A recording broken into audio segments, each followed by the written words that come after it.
Stagnation usually has this sense of negative connotation, and society has taught us to label things as good or bad. What's important to recognize is that we can look at a half-empty glass as such or as a half full glass. And when we're looking at this feeling of being stuck, we can actually see it from a different perspective where it can be a gift. And you may be wondering why. That doesn't make sense. The secret here is to look at stagnation as an emotion that it's trying to tell you something. It's trying to communicate a need for attention on a given situation. And I always say emotion is energy in motion. So in order to get ourselves out of this circumstance, we got to change something in order to get moving on. But how paradoxical is it that we need to do something for change, but we can't because we are in this spot of feeling stagnated? The only way to get out of stagnation is taking action. But taking action, it's hard because you're stuck on this other end of the spectrum. So making it from point A to point B can be one of the most challenging things because of the nature of the situation. And it's been mind-blowing for me to think about it that way, because I've always been wondering how to really help people make change so they can see their potentiality. And we can't force change on others. It always has to come from within. Never try to change anyone. So when we can help change that perspective, then that's when the push can come in and help every individual. And feeling stuck, it's something that happens to most people, especially in this era where the expectations are so high from society that we're barely trying to keep up with technology, money, career, with all sorts of things. And hence, why acknowledging the feeling of stagnation is the first step that matters, and the most important one, because seeing a circumstance as it is, it's going to acknowledge it in a very objective way in order for it to be flagged as an area for attention. And that awareness in every single individual, it's one of the super secrets that we can have as humans, especially when we have to make changes for the purpose of our own growth and evolution.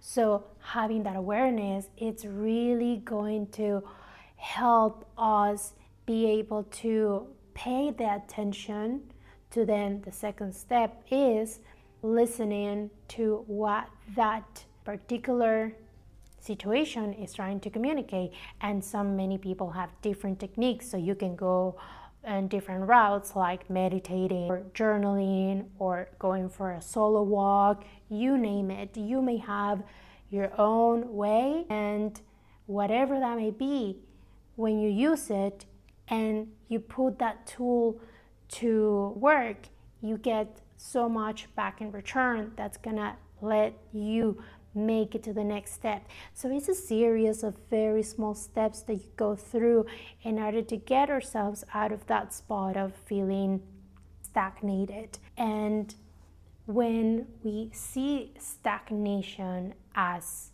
a gift and as a wake-up call instead of a failure, then we are open and we're really embodying that mindset for evolution and growth. And we can take that stagnation and transform it and alchemize it to be fuel for taking action.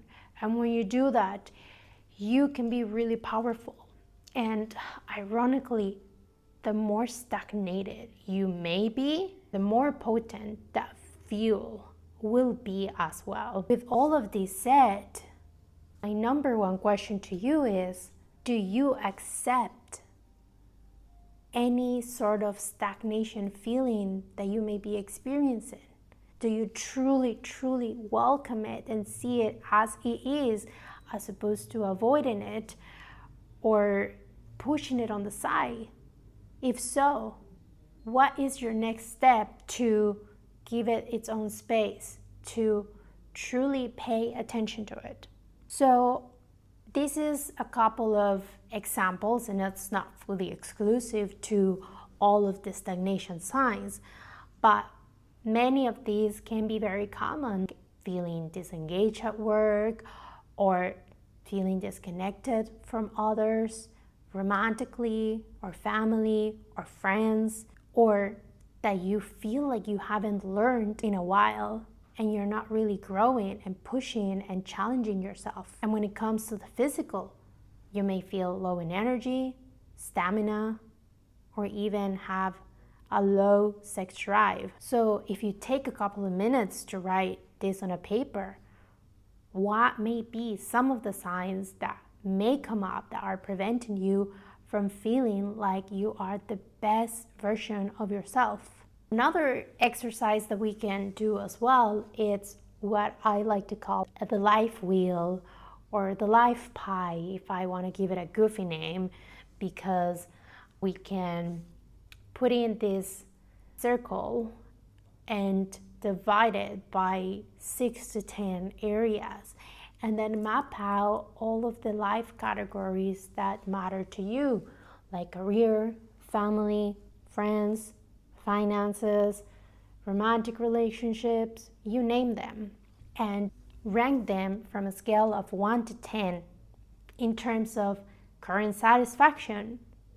And next to them, also rank them on a scale of 1 to 10, 10 being high satisfaction, the ideal level you will like them to be at.